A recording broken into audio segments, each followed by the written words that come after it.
When I started freelancing, it wasn't because I had this grand desire to build a business. It was really a practical decision. It was cheaper for me to go off on my own than it was to rely on the insurance of my employer. That was the moment for me.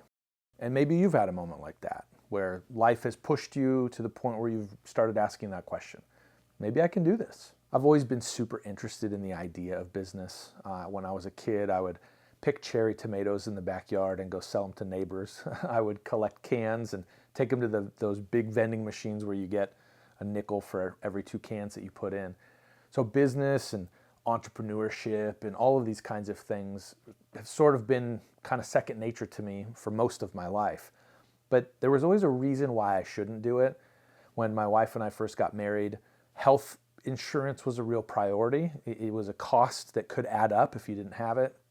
It's only gotten more so that way. And so that was a real practical decision for us.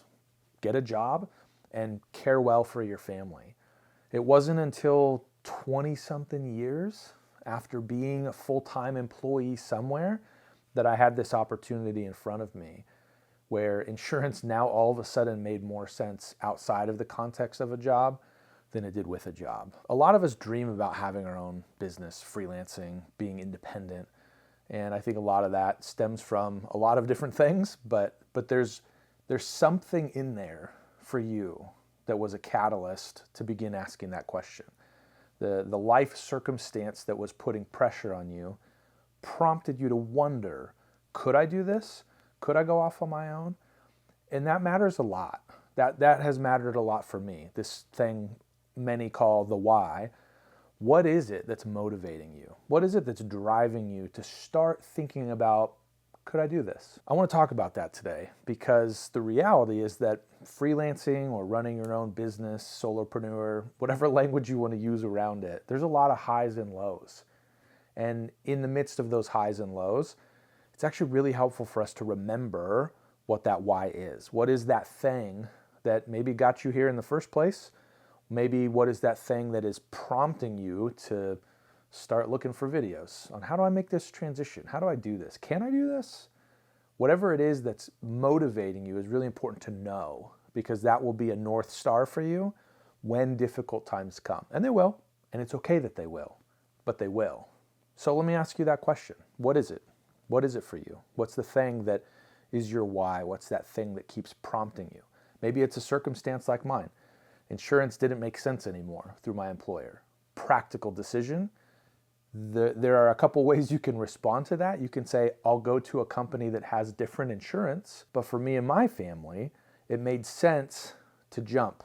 While the original decision to start my own thing was because of a practical need, it has opened up so many more doors for me in terms of freedom that I get to enjoy with my family. And while I think that's a good enough argument, there's actually been a really interesting professional shift for me as well.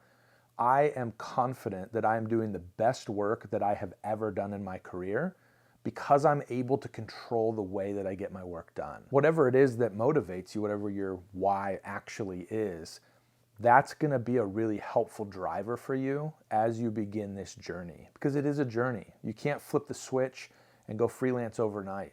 For us, it felt like that, but what we did is we drained savings. we made some really kind of risky financial decisions I would not encourage anybody to make actually, but that was the circumstance that was put before us. I think it's super interesting. I know a handful of people that are running their own businesses or freelancers, solopreneurs, and what's really interesting about most of them is that there was a moment, there was an event, a situation that happened that was the launching point for them. For me, like I've mentioned, it was this insurance tension, but we also had some money set aside because we had sold our home and moved, and we were in between what we were going to do.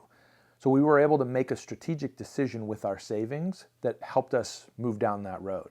I've known others who their jobs ended and they were given severance, and that severance, that was the catalyst for them, or that was really the buffer for them to be able to say, hey, this is the time. It's now or never. And so there may be something like that in your life, a moment that is a spark.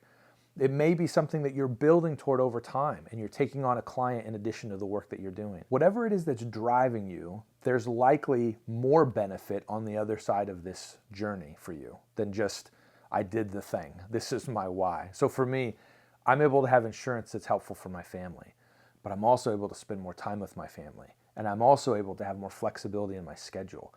And I'm also doing better work than I've ever done before. I can serve my clients better than ever. That's a lot of benefit that's coming from this decision.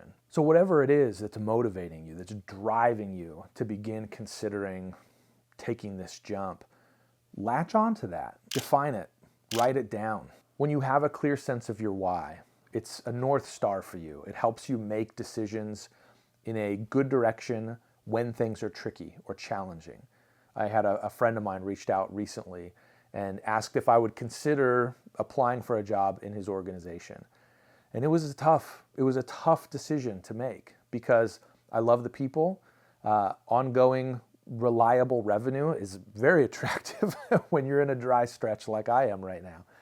But the North Star, the why behind my decision to jump into this world of freelance, it made it very clear that it would actually cost me too much, not monetarily, but it would cost me too much in terms of a lot of the things that I've gained along the way.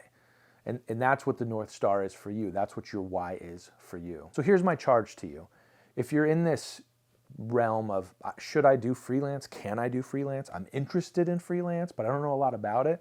Start with your why. What is the thing that you care about? What is the thing you're trying to attain? What is that thing that's motivating you? Is it getting out of a workplace that you feel like isn't valuing you?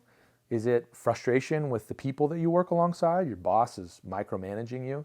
Your hands are tied. You can't really do great work. Is it that you just don't want to wake up early in the morning? I mean, it doesn't have to be this like earth-shatteringly complicated why. So what is it? What's your why? My charge is to write it down. Put it somewhere where you can see it. In fact, put it on a 3x5 card or something and put it everywhere you can see it. Put it on your mirror as you're getting ready. You'll see it. Put it as the lock screen on your phone. You'll see it every time you look at your phone. What is that thing that's driving you? Thanks for taking the time to watch this video. If you're embarking on this journey of freelancing, your why is going to be the thing that will help drive you along the way. And I'm rooting for you. I'm rooting for you to find success in that thing. I want you to achieve your why. If this resonated with you, or maybe if you know somebody who needs to hear this encouragement, send it to them. Pass it along. Let's keep this conversation going.